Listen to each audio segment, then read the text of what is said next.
No, no. ¿Comenzó? Dios le bendiga. Amén. Gloria sea el nombre del Señor. Nosotros nos gozamos que Dios nos da la oportunidad una vez más pues de reunirnos en un día especial, día que hemos dedicado para el servicio del Señor. Amén. Amén. Gloria a Dios. Gloria a Jesús. Le damos la bienvenida a las personas también que van a estar viendo este video cuando esté en Facebook y en YouTube. Nos gozamos y que puedan compartir con nosotros. Nosotros hemos estado llevando el estudio del libro de los Hechos y la semana pasada estuvimos estudiando el capítulo 11 del libro de los Hechos. Allí vimos lo que había sucedido en casa de Cornelio. Fue algo que a la iglesia de Jerusalén le llegó la noticia de lo que había sucedido. Pero no le llegó la noticia de una manera en la que ellos se gozaron porque Dios allí derramó de su poder, los gentiles se salvaron, el Espíritu Santo se derramó, sino que cuando ellos se enteraron de la noticia, ellos llamaron a Pedro a que defendiera lo que sucedió. Lo acusaron de él haber entrado a casa de un gentil, de él haber comido con los gentiles, de él haberle presentado el evangelio a los gentiles. Eso fue lo que sucedió. Vimos que Pedro en su defensa, él no les dijo a ellos que él fue a la casa de Cornelio por su voluntad, que él fue allí por amor a las almas, que él fue allí por amor a los gentiles, sino que él le dijo que él fue allí por la voluntad de Dios, que todo lo que sucedió allí fue un evento orquestado por Dios, que Dios envió un ángel a casa de Cornelio cuando él estaba orando para que enviara a buscar a Pedro, le dio la coordenada, le dio la ubicación de dónde estaba Pedro, que lo fuera a buscar, y al mismo tiempo también Dios obró dándole una visión a Pedro y le terminó diciendo en la visión que no dudara de ir con los hombres que Cornelio había enviado a buscar a Pedro. Vemos que él les dijo a ellos que él no tenía nada que ver con eso, que eso fue la obra de Dios y que incluso le dijo, vemos en el versículo 17 y 18, si Dios pues le concedió también el mismo don que nosotros que hemos creído en el Señor Jesucristo, ¿quién era yo que pudiese estorbar a Dios? Y vemos cuál fue la respuesta de ellos. Entonces, oídas estas cosas, callaron y glorificaron a Dios diciendo, de manera que también a los gentiles ha dado Dios arrepentimiento para vida. Gloria a Dios. Amén. Ellos entendieron que no era necesario para acercarse a Dios convertirse al judaísmo. Esto es lo que está sucediendo. Anteriormente, los gentiles que querían acercarse a Dios tenían que pasar por el proceso de hacerse prosélitos judíos, el proceso de circuncisión, de bautismo, de sacrificio, de seguir la ley, no solamente de Moisés, sino la ley de las tradiciones y la ley oral que ellos seguían.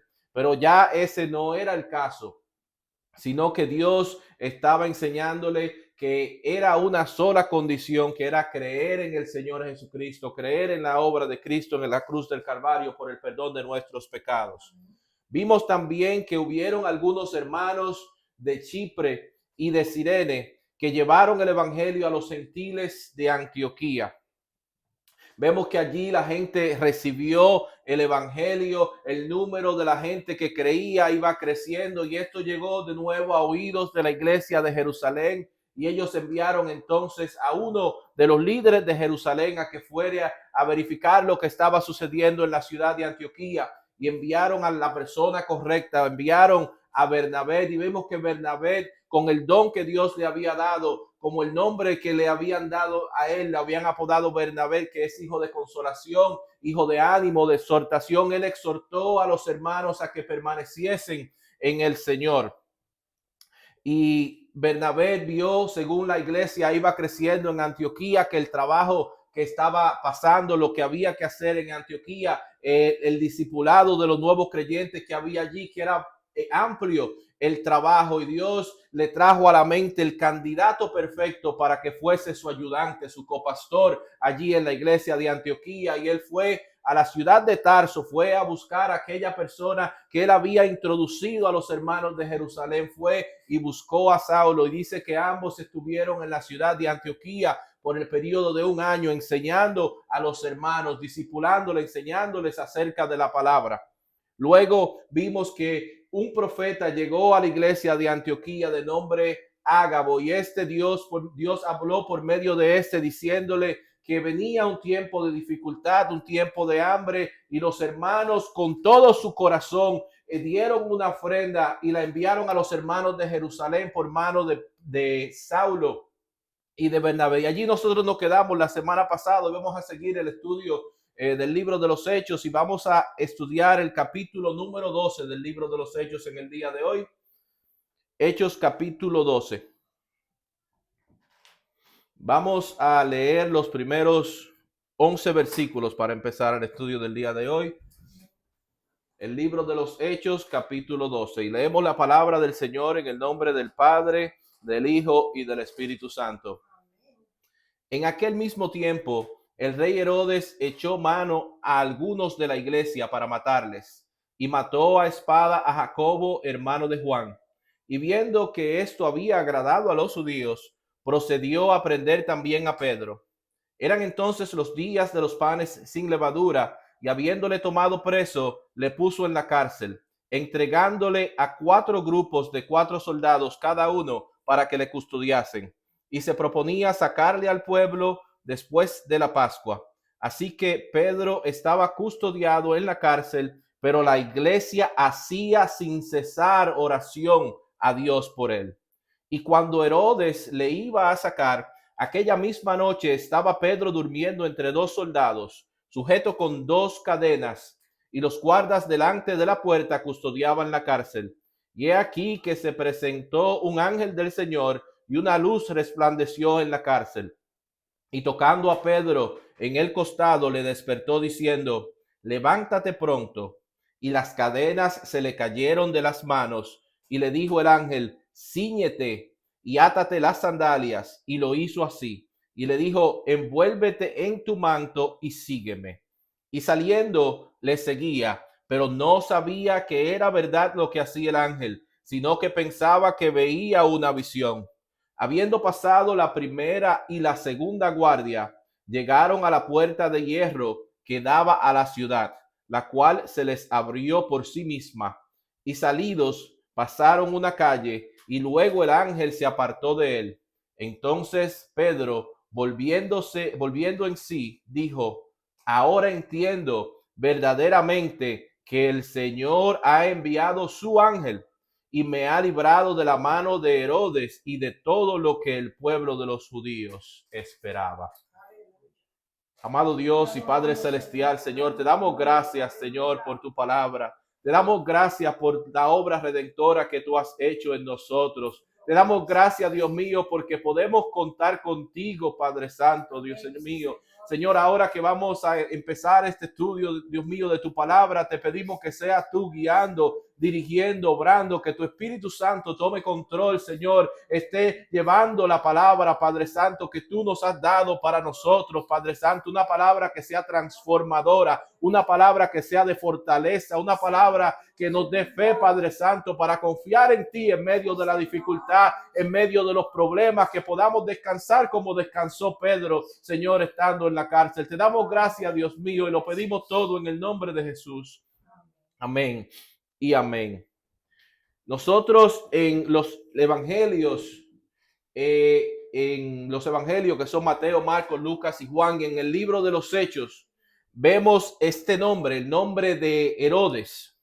Varias veces vemos el nombre de Herodes, y cuando nosotros vemos las acciones de Herodes que vemos en los evangelios y vemos en el libro de los Hechos, vemos este nombre repetidamente, y siempre que vemos ese nombre lo vemos ligado a la maldad, ligado a hacer daño. Y nosotros vemos ese nombre y podríamos preguntarnos: oye, pero ¿cómo es que una persona pueda ser tan malo? ¿Cómo es que una persona pueda hacer tanta maldad?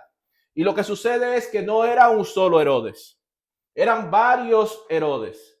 Pero cada uno de estos Herodes que nosotros vamos a ver eran Herodes que tenían algo en común, y era el odio a Dios, el odio a la obra de Dios, el odio a los siervos de Dios.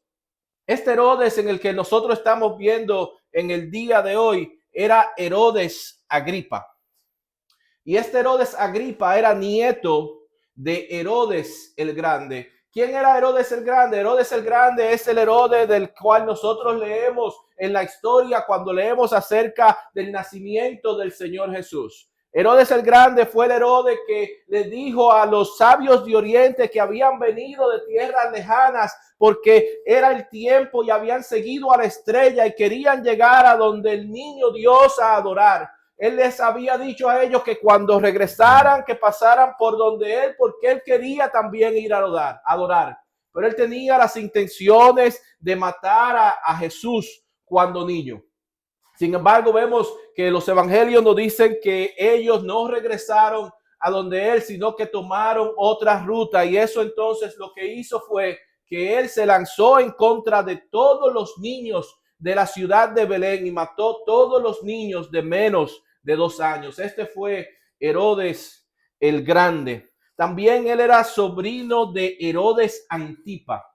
Y Herodes Antipa es el Herodes que nosotros vemos también en los evangelios, que nos habla acerca de que fue el Herodes que apresó y que decapitó a Juan el Bautista. Y ahora estamos viendo nosotros a este Herodes Agripa, que es sobrino de Antipas, es nieto de Herodes el Grande, quien apresa a Jacobo, hermano de Juan, y lo decapita. Este Herodes Agripa quería congraciarse con el liderazgo religioso de Israel. Él quería buscar la aprobación de ellos. Vemos que él encarceló, como vimos, a Jacobo, hermano de Juan, y él lo decapitó. Le cortó la cabeza. Jacobo era uno de los 12 discípulos del Señor Jesús. Y no solamente Jacobo era uno de los 12 discípulos del Señor Jesús, sino que era uno de los 3 discípulos que eran miembros del círculo íntimo del Señor Jesús. Habían 3 discípulos que eran parte de este círculo íntimo, que eran Pedro, Juan y su hermano Jacobo. Cuando el Señor Jesucristo fue a casa de Jairo para levantar de los muertos a la hija de Jairo, dice que él sacó a las personas que estaban allí, se quedó con los padres de la niña y solamente dejó con él a 3 de sus discípulos, que fueron Pedro, Juan y Jacobo. Cuando el Señor se transfiguró, solamente 3 de sus discípulos estaban presentes en la transfiguración, que fueron Pedro, Juan y Jacobo también. Aquella noche cuando el Señor Jesucristo fue entregado, que él estaba orando, que dice la Biblia que sangre sudaba y caía de su rostro al piso. Él había dejado a los discípulos a una distancia más lejana, pero él había permitido que 3 discípulos estuvieran más cerca de él en oración. Y estos 3 discípulos eran Pedro, Juan y Jacobo. Él era parte del círculo íntimo del Señor Jesús. Al ver que esto agradó a los discípulos, a los judíos, a los líderes religiosos, se nos dice que Herodes también decidió arrestar al discípulo principal, a Pedro.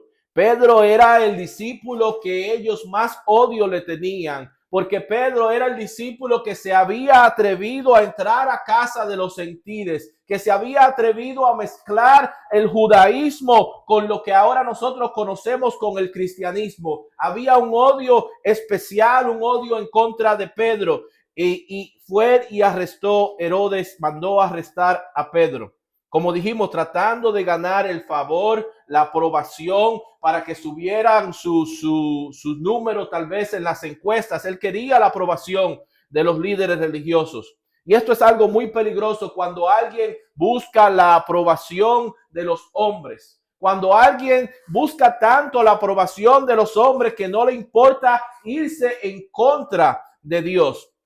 Y que sucede algo, que nosotros no podemos agradar a los hombres a la misma vez que nosotros agradamos a Dios. Y mucha gente bajo esa presión de querer agradar a los hombres se vuelca en contra de lo que es la voluntad de Dios, se levanta en contra de Dios, y esto es lo que nosotros vemos a Herodes hacer. El apóstol Pablo escribió acerca de agradar a los hombres y a Dios en el capítulo 1 del libro de Gálatas, en el versículo 10. Él dice, pues, ¿busco ahora el favor de los hombres o el de Dios?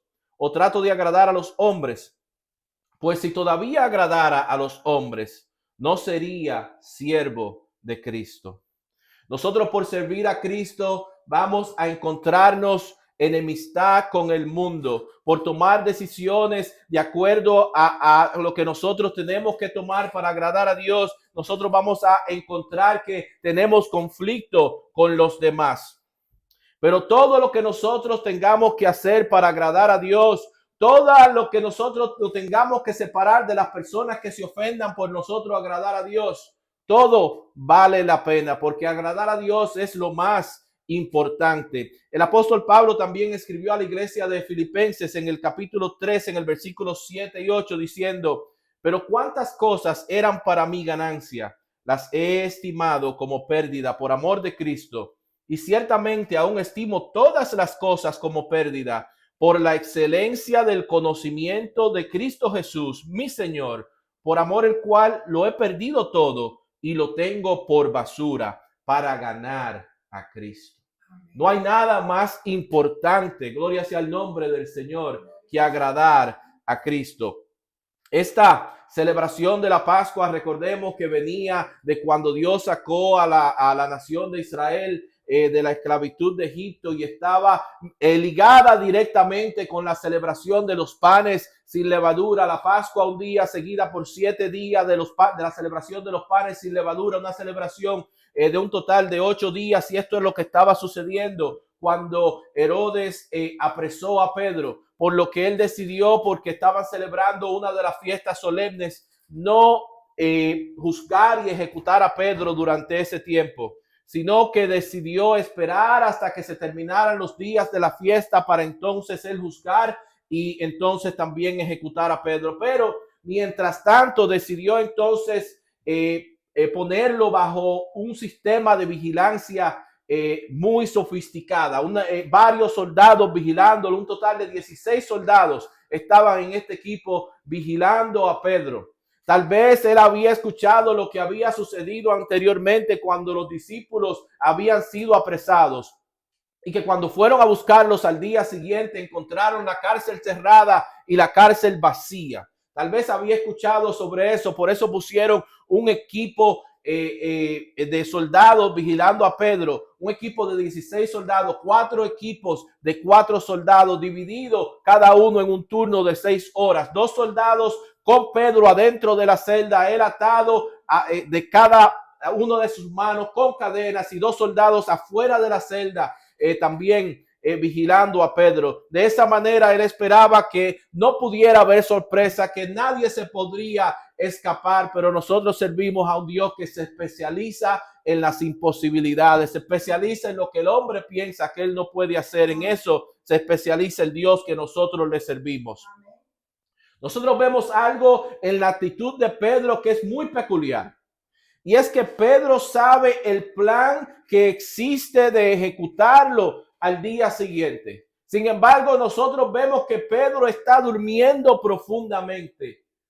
Y es algo increíble, porque hay pocas personas que tienen la capacidad de saber que su vida se acaba el día siguiente y está durmiendo pesado, como vemos que Pedro está durmiendo. Están tranquilos. Pero Pedro está durmiendo porque Pedro está confiado en el Señor. Gloria sea el nombre del Señor. El salmista escribió en el capítulo 4 de los Salmos, en el versículo 8: en paz me acostaré y asimismo dormiré, porque solo tú, Jehová, me haces vivir confiado. Muchas veces nosotros dejamos que las amenazas, que los temores, que los problemas, que las tormentas nos roben a nosotros la paz, la calma. Pero cuando nosotros confiamos en el Señor, nosotros podemos tener paz, podemos tener calma en medio de la dificultad, en medio de los problemas, en medio de las enfermedades. Gloria sea el nombre del Señor. Hay un himno que explica la condición que nosotros podemos experimentar cuando nosotros confiamos en el Señor. Aún en medio de los problemas podemos nosotros tener paz. Y este himno dice de la manera siguiente.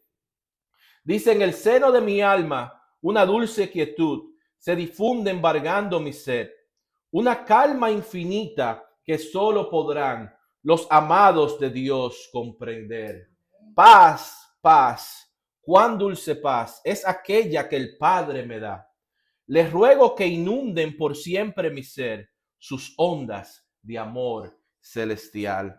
Pedro estaba durmiendo, Pedro estaba confiado, Pedro tal vez recordando las palabras que el Señor le había dado en aquella ocasión en el capítulo 21 del Evangelio de Juan, que le había dicho específicamente que él iba a morir de una edad avanzada, que le había dicho específicamente de la manera en la cual él iba a morir. Y el Señor Jesucristo le había dicho en aquella ocasión a Pedro: de cierto te digo, cuando eras más joven te ceñías e ibas donde querías, mas cuando ya seas viejo, extenderás tus manos y te ceñirá otro, y te llevará donde no quieras. Esto dijo dando a entender con qué muerte había de glorificar a Dios. Y dicho esto, añadió: sígueme. Pedro había confiado en las palabras del Señor, y por eso Pedro, en medio de la dificultad, en medio de la amenaza de una muerte al día siguiente, él podía descansar en la palabra del Señor. Gloria sea el nombre de Cristo. Vemos que Dios envía un ángel con una luz resplandeciente en la cárcel donde está Pedro, en la celda donde está Pedro, y dice que las cadenas que ataban a Pedro de ambos lados cayeron, que el ángel tuvo que darle a Pedro para despertarlo. Él estaba durmiendo profundamente, tal vez estaba hasta roncando Pedro, estaba en un sueño profundo. Pero algo muy interesante es que todo esto está sucediendo dentro de la celda. Sin embargo, los soldados que están pendientes, que están haciendo turno para cuidar a Pedro, ninguno de ellos se dio cuenta de lo que estaba sucediendo. Vemos lo que es la grandeza de Dios, el poder de Dios, que lo que nosotros pensamos que es imposible, Él lo hace posible. Dice el versículo 11. Dice, Pedro siguió las instrucciones, el ángel lo llevó paso por paso hasta donde tenía que Pedro llegar, hasta la calle. Dice incluso que cuando llegaron a donde estaba el portón de hierro, se abrió automáticamente. O sea que ese fue la primera puerta que fue sensible al movimiento, que se abrió aquella puerta en aquel día. Esa era la tecnología del cielo que estaba presente. Dice el versículo 11, entonces Pedro, volviendo en sí, dijo: ahora entiendo verdaderamente que el Señor ha enviado su ángel y me ha librado de la mano de Herodes y de todo lo que el pueblo de los judíos esperaba. Él hasta este momento no sabía qué estaba sucediendo. Él hasta este momento no sabía si estaba en un sueño, si estaba en una visión, pero hasta ese momento, cuando ya él estaba fuera del peligro inminente que estaba con él y el ángel lo había dejado, entonces él cayó en sí y se dio cuenta lo que Dios había hecho para salvarle la vida. Gloria sea el nombre del Señor. Que nosotros podamos reflexionar cuando nosotros pasamos por experiencia. A veces nosotros estamos en dificultades y estamos en una oración para que Dios nos ayude, y Dios nos ayuda y podemos seguir hacia adelante como que si Dios no ha hecho nada. Tenemos que pasar ese momento de reflexión, de darle gloria a Dios, de darle gracias a Dios por lo que Él hace por nosotros. Este arresto de Pedro había causado que la iglesia se volcara en una oración. Dice que la iglesia hacía sin cesar oración a Dios por él. Y no era para menos. Uno de los líderes principales de la iglesia había sido apresado y había sido decapitado unos días antes, tal vez unas semanas antes de lo que había sucedido. Y ahora está Pedro bajo la custodia de soldados y están esperando que el próximo día Pedro iba a ser juzgado y iba a ser decapitado, así como sucedió con Jacobo. Pero ellos estaban en una reunión de oración. Ellos habían estado todo el tiempo, dice, orando sin cesar. Tal vez estaban tomando turnos en oración, así como los soldados tomaban turno para vigilar a Pedro. Ellos tal vez hacían turno de oración y estaban amaneciendo en oración, estaban en una vigilia. Y vemos que como la oración es el arma más poderosa que Dios ha dejado a la iglesia, que nosotros podemos en cualquier momento, en cualquier dificultad, clamar a Dios. Gloria sea el nombre del Señor, al creador del universo, al que es todopoderoso. Nosotros podemos presentar nuestra dificultad, presentar nuestro problema, nuestras angustias al Dios todopoderoso. Es un arma poderosa. Alabado sea el nombre del Señor. Ellos están en una desesperación clamando por Pedro. Vemos que habían estado orando por Pedro y vemos que Dios respondió esta oración librando a Pedro de lo que era ante los ojos de todos ellos una muerte segura. Algunos se podrían preguntar entonces, ¿ellos no habían estado orando por Jacobo? Podrían preguntarse entonces, ¿es que Dios amaba a Pedro y Dios no amaba a Jacobo? Pero yo creo que ellos estaban orando por Jacobo así como ellos estaban orando por Pedro. Y Dios definitivamente que también amaba a Jacobo como amaba a Pedro. Pero a veces cuando Dios salva a uno y no salva a otro, eso causa conflicto, eso causa dificultad en la mente del ser humano poder comprender cuando es uno de los de nosotros que es afectado. Tal vez Juan se cuestionaba, pero ¿por qué mi hermano? Tal vez la madre de Juan y de Jacobo se preguntaba, ¿por qué mi hijo? Eso causa conflicto a veces en la mente del ser humano. Eso es algo difícil para nosotros poder entender esa situación. Pero ellos sí estaban orando por Jacobo. Dios sí ama a Jacobo. Lo que sucede es que la soberanía de Dios es difícil para nosotros poder comprender. Alabado sea el nombre del Señor. Dios amaba tanto a Jacobo que lo llamó primero que todos los discípulos a su presencia. Alabado sea el nombre del Señor. Yo no creo que Jacobo está arrepentido de lo que le sucedió, porque él se le adelantó a los demás apóstoles y le dio el recibimiento en el cielo cuando le tocó a ellos. Pero es difícil para nosotros en nuestra capacidad limitada, en nuestra mente limitada, comprender lo que hay en la mente, en la soberanía de un Dios todopoderoso, de un Dios que lo sabe todo, de un Dios que tiene unos planes arriba que sobrepasan nuestra capacidad de poder razonar, de poder entender. En el libro del profeta Isaías, en el capítulo 55, en el versículo 8 y 9, dice el Señor, porque mis pensamientos no son vuestros pensamientos, ni vuestros caminos mis caminos, dijo Jehová. Como son más altos los cielos que la tierra, así son mis caminos más altos que vuestros caminos y mis pensamientos más que vuestros pensamientos.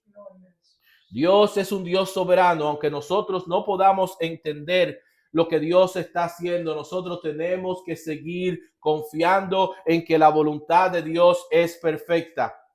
Cuando Dios mató a Jacobo, en el cielo no hubo un corre-corre. En el cielo eso no fue una sorpresa, sino que el cielo lo que había era una celebración de que había uno de los hijos del Señor que estaba haciendo su entrada triunfal al cielo, había triunfado sobre el mundo, sobre la muerte y estaba siendo recibido en el cielo. Hubo una persona de nombre Corrie ten Boom. Ella fue sobreviviente del Holocausto y pasó por los campos de concentración en Europa, pero su papá y su hermana murieron a causa del sufrimiento en los campos de concentración. O sea que alguien que era experimentada en sufrimiento, en quebranto, en dolor, en experiencias difíciles, pero ella salió de esa experiencia confiando en el Señor. Y ella, una de las citas que hablan acerca de su experiencia, de lo que ella llegó a comprender en medio de toda su dificultad y problemas. Ella dijo, Dios no tiene problemas. Cuando nosotros pensamos que las cosas están difíciles, Dios, ella dice, no experimenta, no conoce lo que es un problema. Dice, Dios solo tiene planes. Alabado sea el nombre del Señor. Dios solamente tiene planes, lo que nosotros no conocemos cuáles son sus planes, pero tenemos que seguir confiando en el Señor, que Dios va a cumplir su propósito en nosotros, aunque lo que nosotros observamos a la natural parece ser perjudicial, tenemos que confiar que Él se va a glorificar. Algunos han llegado a creer en una enseñanza que se ha popularizado, que dice que el cristiano, que el creyente no debe experimentar sufrimiento, dolor, enfermedad, escasez, que dice que el creyente debe ser rico, que el creyente debe estar en abundancia, que el creyente todo el tiempo debe estar en salud. Hay una enseñanza que enseña eso, que el creyente no puede ir preso, no puede sufrir persecución. Esas creencias, esas doctrinas no son bíblicas, pero son doctrinas que se han popularizado, son doctrinas que llaman la atención al ser humano, al creyente, experimentar eso. Pero entonces cuando la gente se ve y se encuentra en un problema, se encuentra con una noticia negativa, se encuentra en una enfermedad, se encuentra en una escasez, pierde el trabajo, pierde un familiar, entonces no sabe qué hacer, porque eso no es lo que ellos han creído. A ellos le han vendido otro evangelio que no es el evangelio bíblico. Entonces ellos van a lo que se le ha enseñado a ellos. Ellos van a lo que ellos creen que tienen que hacer. ¿Y qué se le ha enseñado a ellos? Que ellos tienen entonces que declarar. Yo declaro. Ellos entonces van a lo que ellos conocen, a lo que a ellos se les ha enseñado y dicen, yo decreto. Ellos van a lo que ellos conocen. Ellos dicen, yo no recibo esto. Pero eso no es bíblico. Cuando las herramientas que a ellos se le han dado, se le han enseñado, no le funcionan, entonces eso le crea una crisis en su fe. Eso le causa problemas, le hacen que dude de Dios. Pero eso no es lo que dice la palabra de Dios. Alabado sea el nombre del Señor. La palabra de Dios dice, el Señor le dijo a los discípulos que en este mundo tendremos aflicción, pero confiemos en Él, que Él ha vencido al mundo y que porque Él venció, nosotros confiando en Él, poniendo nuestra fe, nuestra mirada en Él, podemos tener esa promesa, vivir esa promesa de que nosotros también venceremos. Alabado sea el nombre del Señor. Jacobo partió con el Señor porque Jacobo había cumplido su propósito aquí en la tierra. El tiempo le había llegado. Cuando el creyente ha cumplido el propósito que Dios tiene con él en la tierra, Dios llama a los suyos a su presencia. Alabado sea el nombre del Señor. Ese no era el caso con Pedro. Pedro todavía tenía una misión la cual él tenía que cumplir. Él tenía un ministerio que no había cumplido. Él tenía 2 cartas que él no había escrito, de las cuales nosotros disfrutamos en primera y segunda de Pedro. Él tenía mensajes que predicar. Él tenía personas a las cuales ministrar. Por eso Pedro todavía estaba en este mundo. Dios lo había salvado de la muerte, pero posteriormente, cuando él cumpliera el propósito que Dios tenía con él en la tierra, Pedro también, así como Jacobo, sufrió el martirio. Vemos el versículo 2 en adelante. Dice, y habiendo considerado esto, llegó a casa de María, la madre de Juan, el que tenía por sobrenombre Marcos, donde muchos estaban reunidos orando. Cuando llamó Pedro a la puerta del patio, salió a escuchar una muchacha llamada Rode, la cual cuando reconoció la voz de Pedro de gozo, no abrió la puerta, sino que corriendo adentro dio la nueva de que Pedro estaba a la puerta. Y ellos le dijeron, estás loca. Pero ella aseguraba que así era. Entonces ellos decían, es su ángel. Mas Pedro persistía. Y cuando abrieron y le vieron, se quedaron atónitos, pero él, haciéndoles con la mano señal de que se callasen, les contó cómo el Señor le había sacado de la cárcel y dijo, haced saber esto a Jacobo y a los hermanos, y salió y se fue a otro lugar. Algo que nosotros podemos ver en la liberación de Pedro es que Pedro no fue sacado de la cárcel por la fe de las oraciones de los hermanos. Porque cuando Dios saca a Pedro de la cárcel, los hermanos no lo creen. Ellos están en casa de María. Para aquel tiempo no existían los templos, los creyentes se reunían en las diferentes casas. Ellos están en la casa de María y menciona que es la mamá de Juan Marcos. Este Juan Marcos es quien escribió el Evangelio de Marcos. pero ellos sabían acerca de la seguridad con la cual Pedro estaba custodiado. Ellos no creían que había una manera, una forma en la cual Pedro podía escapar. O sea que ellos están orando por Pedro, están rogando por Pedro y al mismo tiempo no creen que Pedro va a salir de la cárcel, no creen que Dios va a librar a Pedro. Vemos que cuando Rode anuncia que Pedro estaba a la puerta, ellos no lo creían. Ellos le dicen inicialmente, tú estás loca. Luego que ella insiste, le dicen que es el ángel de Pedro. Tal vez creían que a Pedro lo habían matado y es lo que se creían acerca del ángel que guardaba a la persona.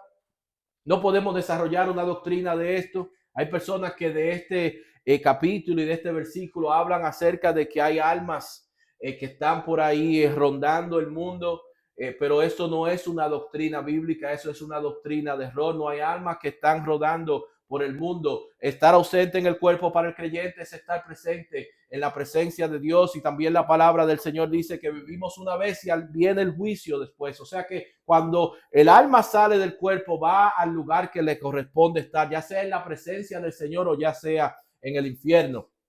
Pero vemos que ellos no saben, ellos no creen lo que está sucediendo. Sin embargo, Pedro, ellos discutiendo entre sí, él sigue tocando la puerta, él sigue insistiendo que le abran la puerta y terminan entonces abriéndole la puerta a Pedro, y entonces se sorprenden de que es Pedro, y aquella reunión, aquella vigilia, aquel culto de oración entonces se convirtió en una celebración. Yo me imagino la gente danzando, dando gloria a Dios, alabando al Señor, tanto así que vemos que Pedro entonces le está diciendo y le está haciendo señas que bajen la voz. Que bajen la voz porque todavía están bajo la amenaza. Él no quiere que el vecindario se despierte y que llame la atención y que vayan allí a aquella casa buscándolo. Esta visita aparentemente de Pedro fue una visita breve en aquel lugar porque él no quería causar un problema, que lo siguieran allá y perjudicar a los hermanos que estaban en aquella región, en aquella casa. Pero mientras tanto dice que él se fue. No nos dice incluso al lugar donde él se fue. No nos menciona el lugar. Tal vez él no le mencionó el lugar a los hermanos allí también para no perjudicarlos. Y acerca del lugar que él se fue, hay diferentes tipos de pensamiento. Algunos dicen que él fue a Babilonia, otros dicen que él fue a Roma o a otro lugar. No sabemos el lugar que él fue porque la Biblia no nos dice en ese momento al lugar que él fue. Pero vemos que él envió un mensaje a una persona que en aquel tiempo era importante dentro de la iglesia. Él les dice que le den el mensaje a Jacobo de lo que Dios había hecho y a los hermanos. Jacobo, el que él menciona aquí, no fue el Jacobo que perdió la vida. El Jacobo que él menciona en este momento fue el Jacobo hermano del Señor Jesucristo. Para este tiempo ya habían pasado más de 10 años de la muerte y resurrección del Señor Jesucristo. Y Jacobo ya para este tiempo se había convertido en uno de los líderes principales de la iglesia. Por eso vemos que Pedro envía este mensaje a Jacobo. Y es muy interesante ver cómo las cosas cambian, la obra que Dios hace en el corazón de las personas, porque Jacobo era uno de los cuales que aunque se había criado con el Señor Jesús, era uno de sus hermanos, y dice que su familia no creía en él.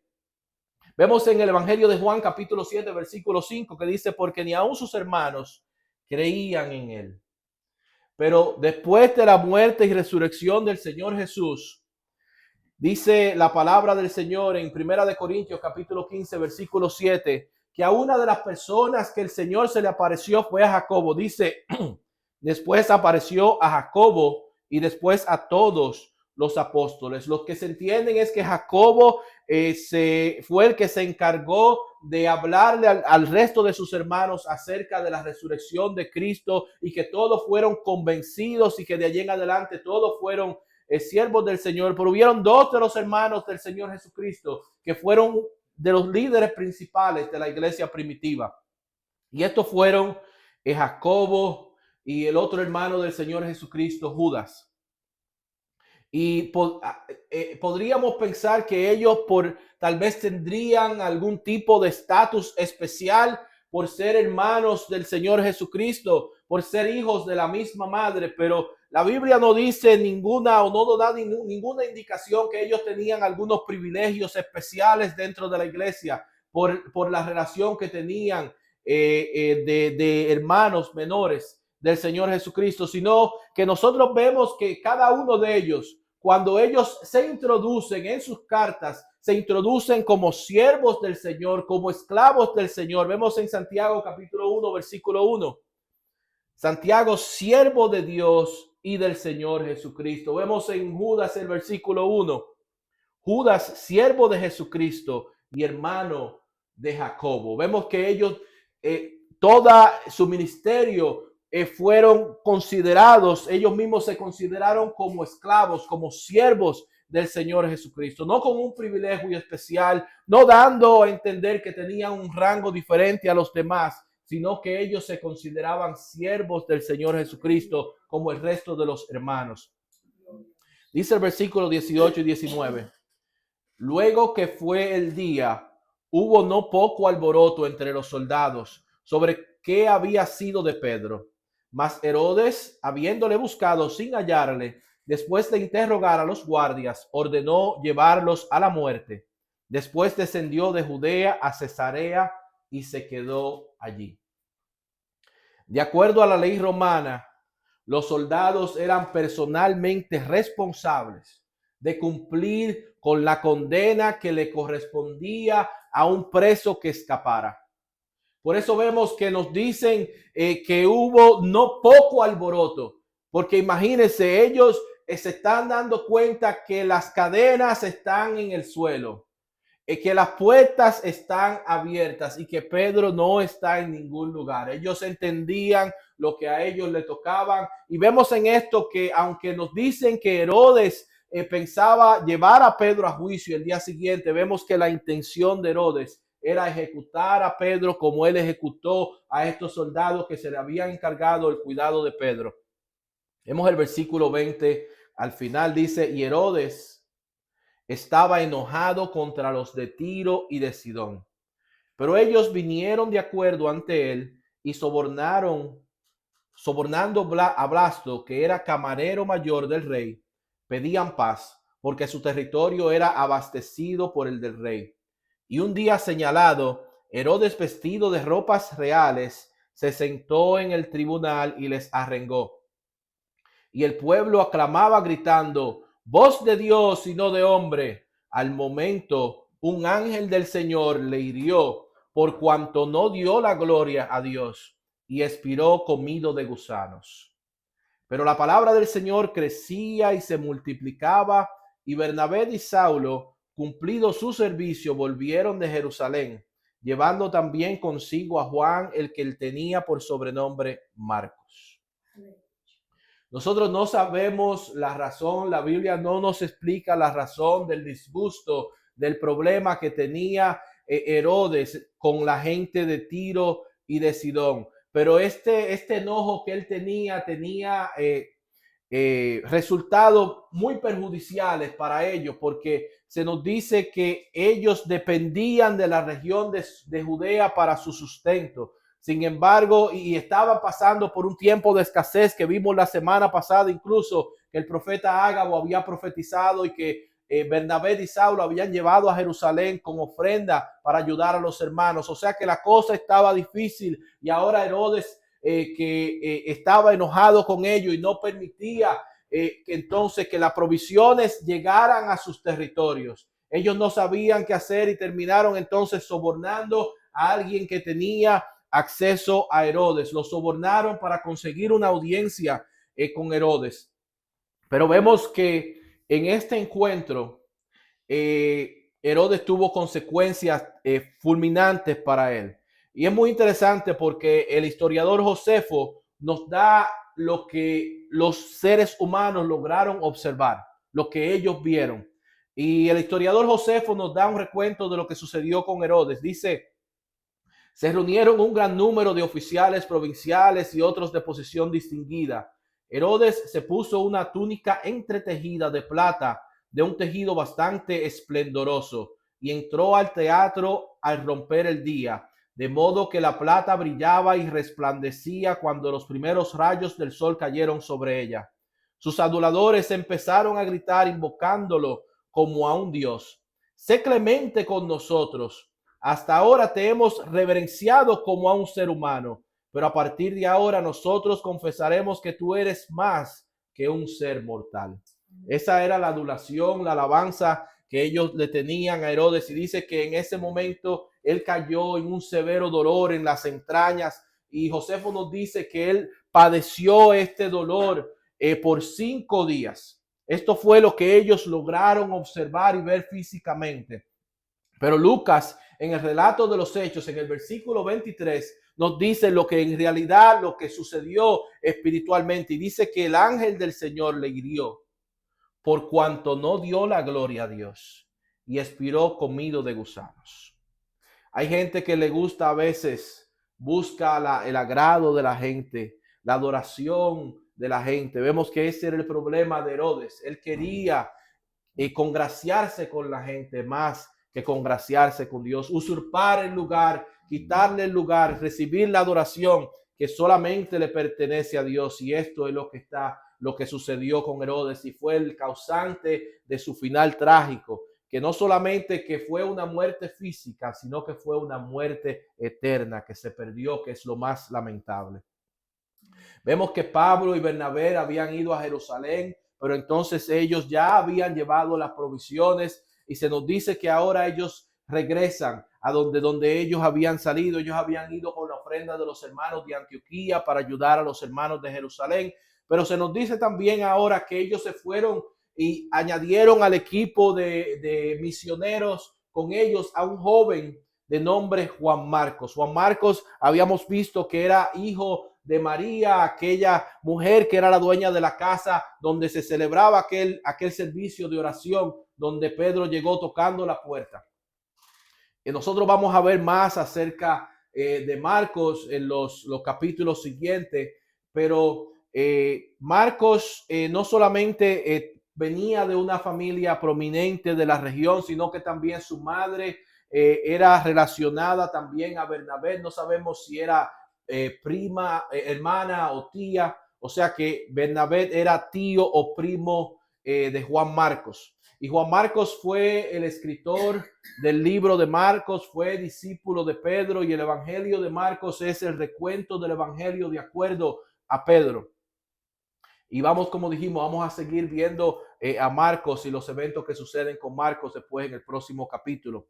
Nosotros vemos que la muerte de Jacobo, la intención con la cual el enemigo se levantó de matar a Jacobo, la persecución a través de la historia en contra de la iglesia, no puede terminar con la iglesia, no puede destruir a la iglesia. Y es una promesa que Dios tiene acerca de su iglesia. A través de la historia, la iglesia ha sido perseguida. A través de los tiempos, la iglesia ha sido perseguida. Nuestros hermanos están siendo perseguidos a través del mundo, están sufriendo la persecución, pero la persecución nunca va a acabar con la iglesia, nunca va a terminar con la iglesia, porque la promesa del Señor Jesucristo fue que aunque las puertas del infierno se levanten en contra de la iglesia, no podrá prevalecer en contra de la iglesia. La iglesia va a permanecer en este mundo hasta que llegue el día que el Señor llame a los suyos a estar con él. Gloria sea el nombre del Señor. Y nosotros vemos lo que está sucediendo alrededor del mundo, vemos el panorama que se está viendo en el mundo, y entendemos que ese momento glorioso en el cual nosotros vamos a ser llamados y nuestro Señor nos va a recibir a nosotros en el aire está pronto, pero la iglesia jamás, nunca va a poder ser destruida. Hasta aquí este estudio en el día de hoy del libro de Hechos, capítulo 12, esperando que haya sido de bendición para todos los que han podido compartir con nosotros. Nosotros, con la ayuda de Dios, vamos a seguir este estudio del libro de los Hechos, que es un estudio de bendición. Vamos a seguir en el próximo capítulo con la ayuda de Dios, el capítulo 13 la próxima semana. Invitamos a todos los que han estado con nosotros por la grabación que estamos haciendo, que estén con nosotros la próxima semana también, y les exhortamos que de antemano lean el libro, el capítulo 13 del libro de los Hechos. Yo sé que será de bendición para cada uno de ustedes. Dios les bendiga. Oremos, amante Dios y Padre Celestial, Señor, te damos gracias, Señor, porque tú eres bueno. Te damos gracias, Dios mío, porque tú nos has dado acceso a ti. Te damos gracias, Señor, porque por tu sangre derramada en la cruz del Calvario, nosotros tenemos acceso, Señor, al Padre, porque nosotros podemos presentar nuestros problemas, dificultades, nuestra angustia al Padre, Padre Santo, y porque tú, Señor, en medio de la dificultad, del problema, nos ofreces tu paz. Te damos gracias, Señor, por todo lo que tú tienes para nosotros. Te damos gracias porque podemos contar contigo, Padre Santo, y porque sabemos, Dios mío, que ya sea que vivamos o que muramos, Padre Santo, tú te vas a glorificar en nuestra vida, Padre Santo, va a ser para bien. Te damos gracias, Dios mío, y te pedimos que donde quiera que este mensaje haya llegado, Padre Santo, sea un mensaje de transformación, un mensaje de bendición, que tú te glorifiques, Señor, en cada persona, en cada hogar, Dios mío. Te damos gracias y todo lo pedimos en el nombre de Jesús. Amén.